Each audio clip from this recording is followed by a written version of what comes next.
just as a mother knows instantly if a child has, let's say, an illness or a disease, I think that I knew instantly that something was wrong. You couldn't hold her. You couldn't soothe her. I remember in the early days I couldn't read to her. She would not let me read to her. I couldn't engage with her. If you put a puzzle, I couldn't play with her.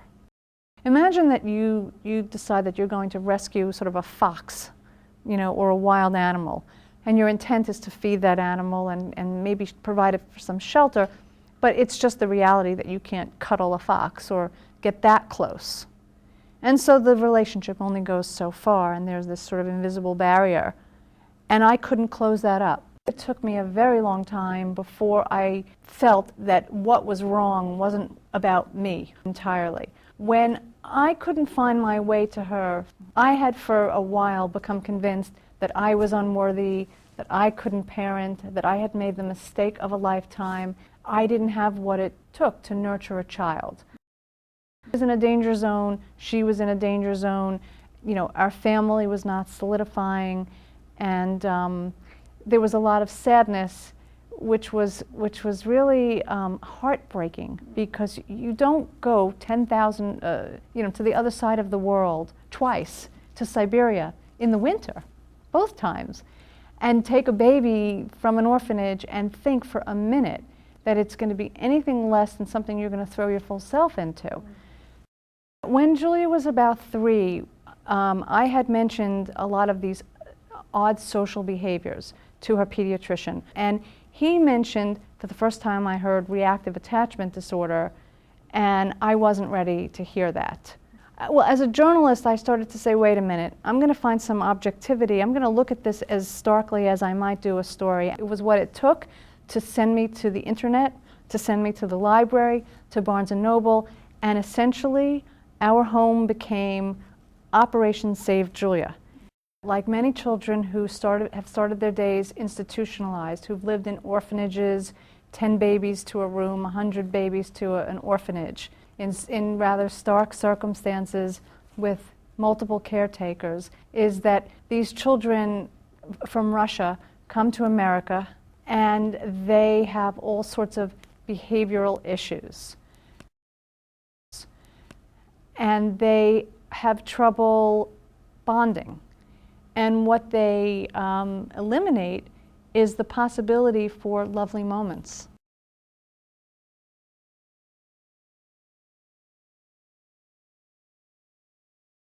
An infant is separated from a parent instantaneously, left, abandoned, and they develop a sense that the world is not safe, that they can't, that there's not that one person, the mother, to trust, that who takes care of them is random, whether or not they get their needs met is arbitrary, and even though they are extremely young and they don't have the powers to reason, they develop almost a cynicism, a sense of a defense mechanism where they have a tough time trusting, and it interrupts their ability to attach to one person, and it sets up a wiring in the child where that child is oppositional and in resistance, and in fact is afraid to be loved. There have been 17 examples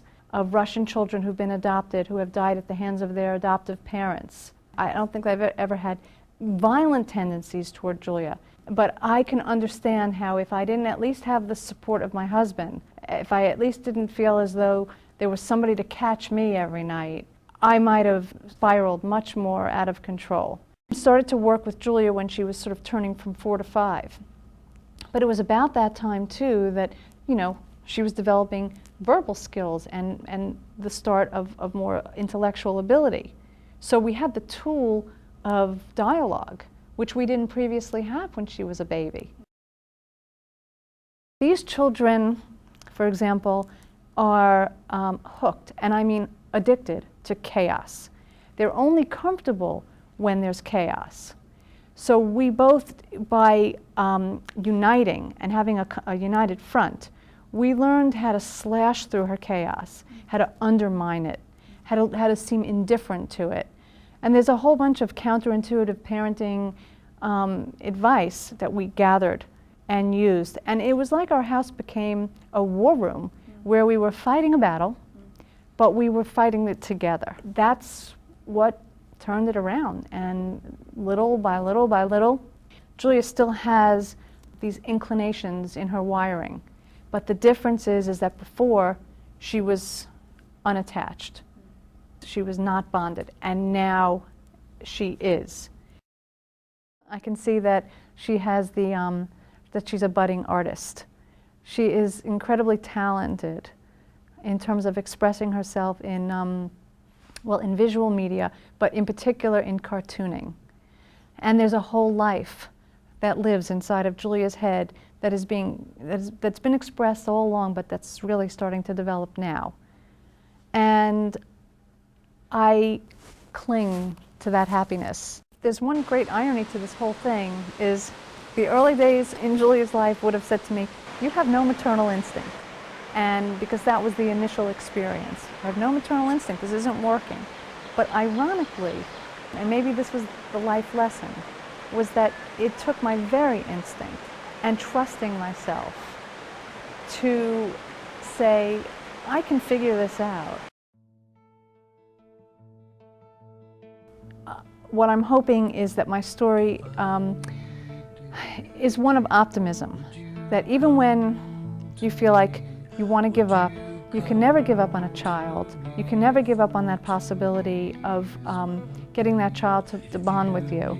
And I want that story to be told. I hope that other women who might feel what I was feeling and do it in isolation would be more inclined to share their situation and go in search of help, whatever method they choose.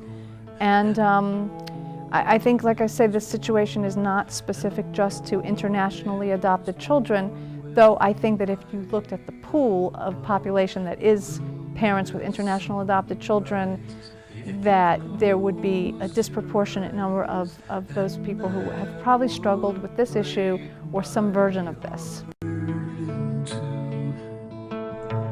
If I needed you, would you come to me?